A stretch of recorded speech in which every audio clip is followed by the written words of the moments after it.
Hi, everyone. In the first ever episode of the new program, Marwa Khalid podcast. Of course, it's weird because I'm saying my name and just saying Marwa Khalid podcast, but I think changing is a part of growing and it's also part of new experience and it's just something new for me and I love it. So, about Marwa Khalid podcast. Marwa Khalid podcast is about how we can rebuild Sudan, not just about the building or just maybe building hospital or school or anything. It's about how we can heal, how we can have hope, how we can stand again. So today we're gonna talk to many people, by the way. We're gonna talk to journalists, we're gonna talk to experts, we're gonna talk to people who are working in maybe in health sector, everyone who can help Sudan right now. We will have them in the program. It's a space to have an honest, positive conversation about how we can help Sudan. Right now, Sudan need us, every single one of us. So this is space for that. So I'm happy today to have with me someone from the ground right now. I consider him as a friend, and I think we've been working this back and forth from Sudan to make this episode happen. He's a journalist, correspondent, blogger, and also presenter, and I am a big fan of him. So today I'm honored to have with me my good friend and colleague, Mr. Abdallah Hussein. Hello, Abdallah. Hello, Marwa. It's always a delight and a pleasure to speak with you and to be with you. And it's my absolute pleasure, Marwa, to be one of your guests and inshallah, to be one of the famous podcasts ever in Sudan and in the region, Marwa Khalid's podcast. Thank you so much, Abdullah. This is you just you overwhelm me by this nice beginning.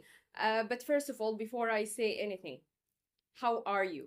How are you doing after those 2 years? Well, Marwa, I'm doing very well, Alhamdulillah. Yes, we are starting a new journey here. Less fighting, more rebuilding. And I believe this is our topic for today.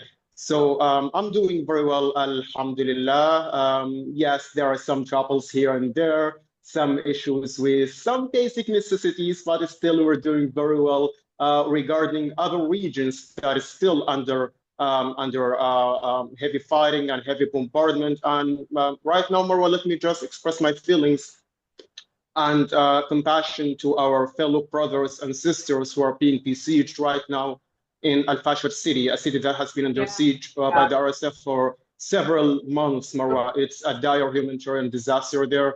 May Allah help them all, and soon enough, they will be free, inshallah. and I think this is part of how our war is silent. Like no one knows about what's going on in Sudan. No one knows that there is a place in Sudan right now is been starved to death. There is a place that no one talk about, like every other place in the world. We hope every place in the world be safe. But today we are talking about Sudan, and I'm so glad that you mentioned that because it's just so crucial and important in this moment.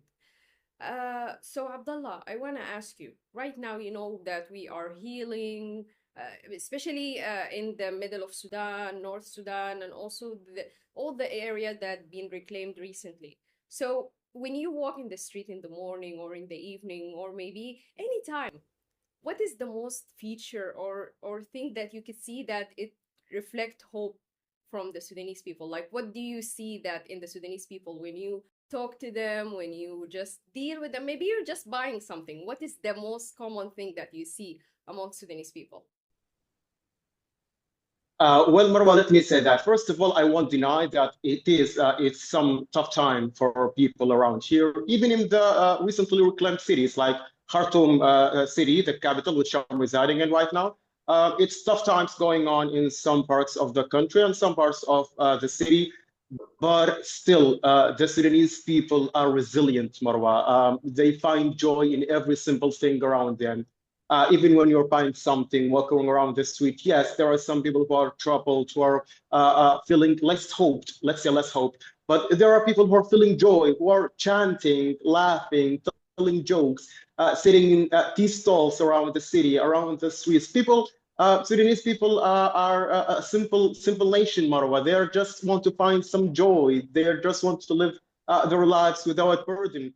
When the Abdallah, city was I've reclaimed. been seeing the videos from the recent rain that happened in Sudan, and I can see that people are really enjoying this season this time. Like they are feel like they are not just the rain is not just washing the ground; it's washing their souls itself. I felt that when I saw the videos. They were drowning in tears, Marwa, when they were walking in the streets of Khartoum. I cannot like express my feelings enough for you. I'm a journalist, and I cannot even express my feelings enough here. When the first time I stepped into Khartoum airport after it was liberated, the cities of Khartoum, the streets of Khartoum, the streets of Omdurman, walking through Bahri, Marwa, it was so emotional. People are literally crying in the streets when they see their houses after several years after the liberation. Yes, it's devastating. Yes, it has been destroyed, Marwa. Maybe they have nothing left. But I spoke to many people who said that I prefer like sitting in my own house with one bed, with one mattress, even without mattress. It's I'm enough. Yeah, settling for yeah, you that. feel it's It's enough. enough for me. I'm in my home. I feel safe. I feel safe. That This can't be actually even drives expressed me to enough. cry myself because this is so emotional. Because I feel like we, as a Sudanese, we are people that seen the worst and we expect the best simply. We don't want something else. We want safety, we want roof over our head, and we want to just be in our home, Sudan. Simple I as don't want to limit the Sudanese people. Yeah, yeah, but I don't want to limit the Sudanese people's and Sudanese aspirations to just basic necessities. But to be honest, a lot of the regions and a lot of communities around Sudan, Marwa, this is basically whatever they want. This is whatever they need. They need food. They need clean water, drinking water. They need safety. Safety was the first thing on their top list, the top on their list when they came back to the cities that is reclaimed now. Safety was their first priority. They don't want furniture. Of course, they will need furniture in the yes, future, of but course, of they course. want. So Abdullah, if we gonna talk about something else, and I feel like the whole world is talking about it, and I think it's crucial when we talk about the humanitarian assistance. You talked about the basic needs of the Sudanese people and how we need everything that we need for people, from food to electricity to water to everything. But many people, especially in the international community, is talking right now about the humanitarian assistance that Sudan need right now, and everyone is just about this narrative of the humanitarian assistance.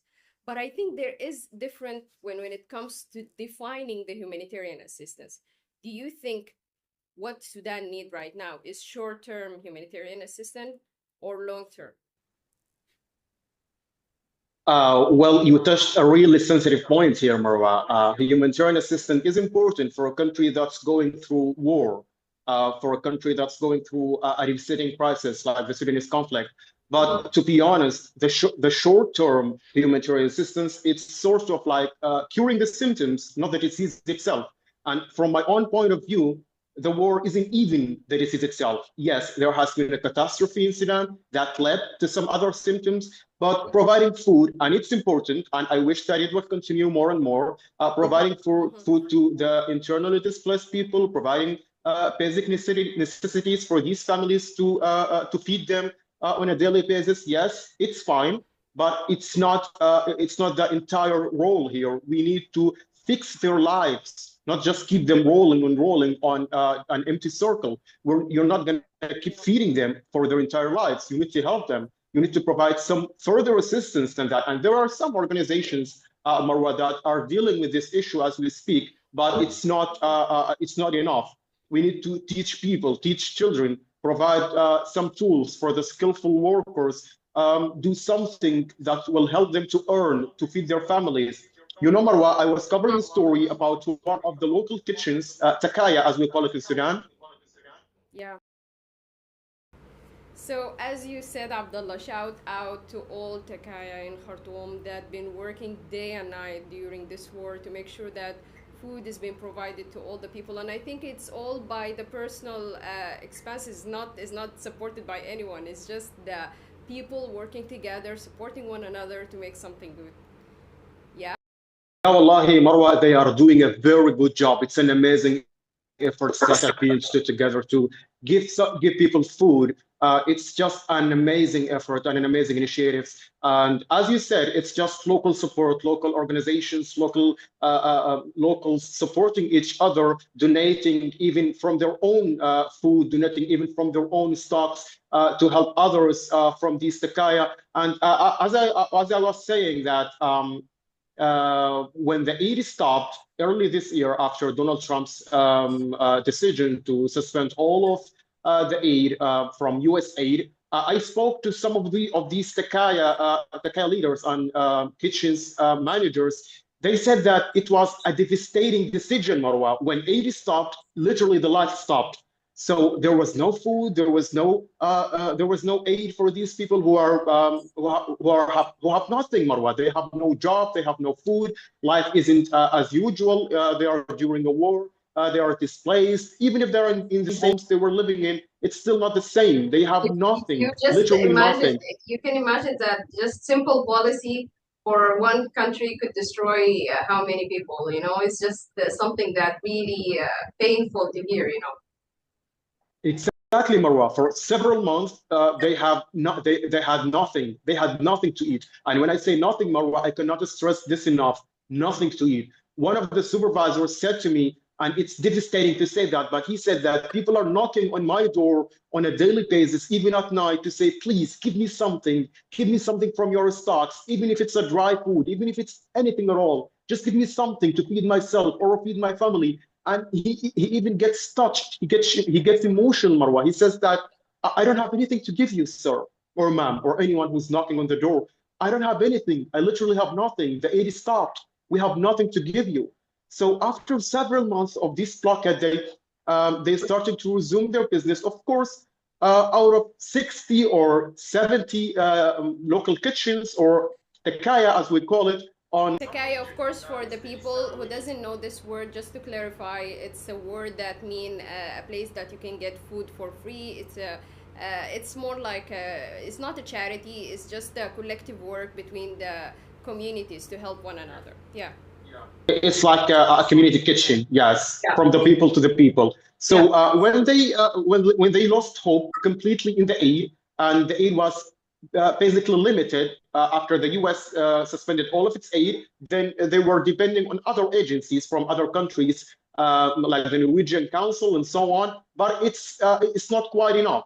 So out of 60, 65, 70 community kitchens in one area, and let's take, for example, the Eastern region, there were like 60, 70 takaya, 70 kitchens that were serving 400 people, 400 families per kitchen. So all of this gone. You can't even imagine what's going on there right now. All of this is gone. They were only supporting like three kitchens or 5 kitchens. This isn't enough. From 60 kitchens to just 3 or 5. From supporting hundreds, thousands to just 400 per day.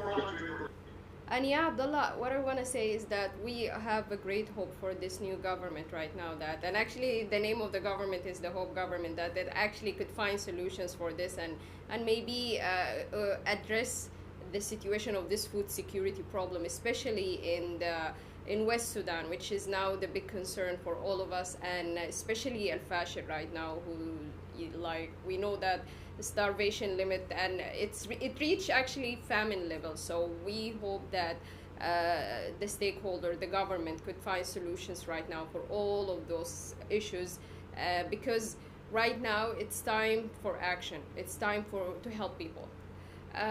So as me and you are media right now, you working as an English journalist and also as Arabic journalist, for the people who doesn't know that. But what I want to say to you, there is a narrative in this world about Sudan in general, about the war in Sudan, about Sudanese people. What kind of a positive message media could play to shape the future of Sudan? As simple as that.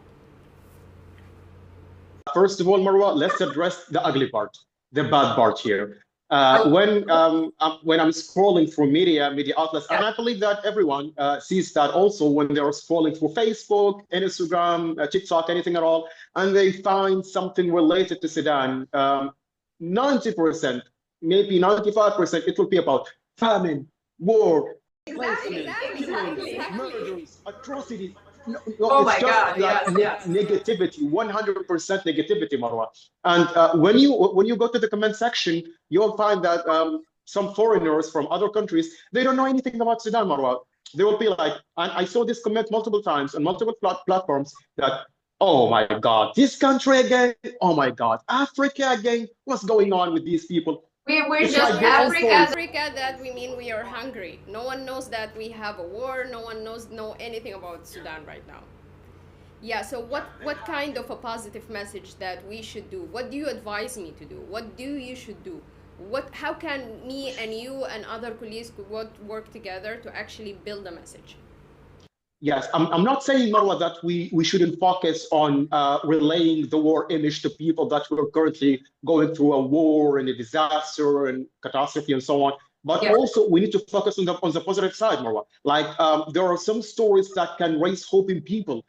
There are stories about so many people who are doing wonderful work and amazing work, like the Takaya, for example, the community kitchens. These people are doing an amazing job. They are a source for tons of stories around the world. We can relay this message to everyone, to the international community. There is this article that I read on PPC, Marwa. It was amazing. It was about a lady, a janitor in one of the of Khartoum's health facilities. She kept coming to the facility, Marwa, each and every single day during the whole time of the war to clean, to do whatever she can Wow. to help the people. Just as a Just as This a is volunteer. touching. volunteer. As a volunteer. And maybe she suffered herself. She had, yeah. Salaries have been suspended during the war, so she's not even getting paid. This is an amazing story. We need to relay more about these stories. We need to tell the people that we're not going through war. Even if we're going through war, we're still kind people. We're still doing something amazing. We can manage our own stuff.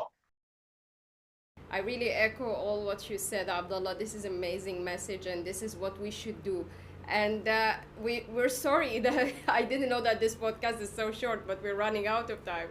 So we're gonna have you again in the future. But I'm so happy to, an honor to have you today, and thank you so much. So if you have a final message you want to say to the Sudanese people or convey through our podcast, the space is yours. No, you can just reply and say your final message to the Sudanese people. So yes, Marwa, it's my pleasure, and I was thrilled being your guest this episode from. And my first guest, you need to remember that you are my first guest. No pressure, no pressure, Marwa. Do not pressure me. And you've been patient, and you really been strong today with all the difficulties that we faced. But thank you for being a great friend and a great guest and great support.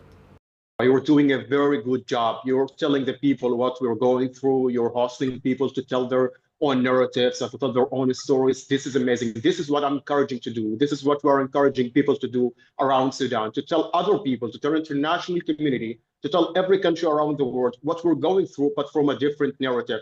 Instead of how devastated are we, but how can we rebuild our own country? Thank you, Marwa. Thank you, Abdullah, again, and thank you to all the people who are watching us right now and listening to us. Maybe if they don't watch us, this is the habit, of course, because I was a radio anchor. But anyway, see you in the next episode, and goodbye.